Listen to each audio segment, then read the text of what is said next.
What's my favorite one? Yeah, you can say that. Okay.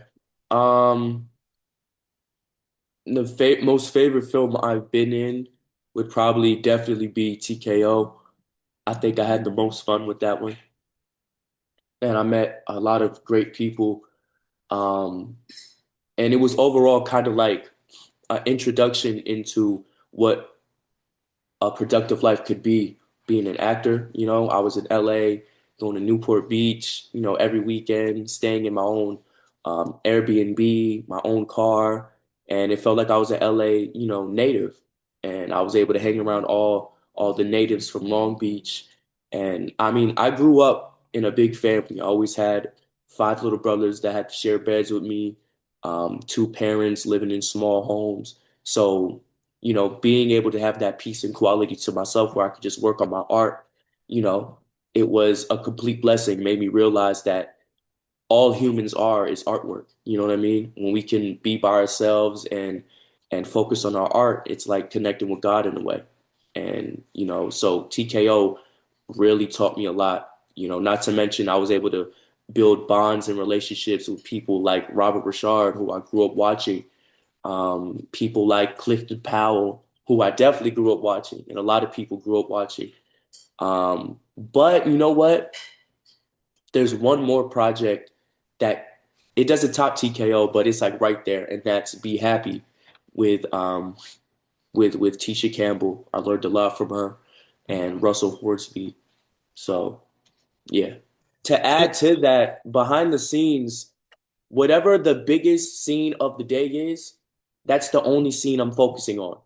So if the biggest scene of the day is sad or it's depressing or it's, something negative, then 9 times out of 10 that whole day, I'm going to be right in that world of negativity. I am.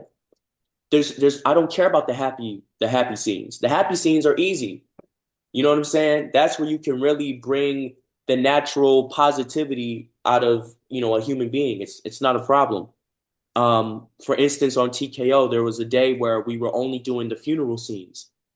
And so that whole day, I was kind of getting into the mindset like I lost my mother.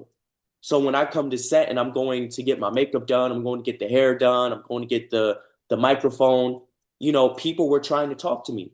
They were, "Oh, hey, Akeem, how you doing? Are you good?" And I'm just like, "Yeah, that's cool." Not only that, not only am I preparing for a funeral scene, I'm an LA native, a black kid from LA. I'm not talking about Beverly Hills. That's not the character. I'm from Compton. Now imagine a Compton native, black kid, losing his mother at the age of 16, 17. Do you think he's going to want to talk to you about how his day is? He might smack the fire out you. You know what I'm saying? So that whole day I was like that. And it was unfortunate that, some of the people on set took that as disrespect. They were like, "Oh, Akeem's cocky. He doesn't want to talk to me, blah, blah, blah." And that happens sometimes, and you have to talk to the producer and let them know, "Hey, if we're going to make this film a little bit better than the last one that you guys did, or the last one that I did, or any other boxing film, unfortunately, I'm going to have to do my therapy to be able to really perform."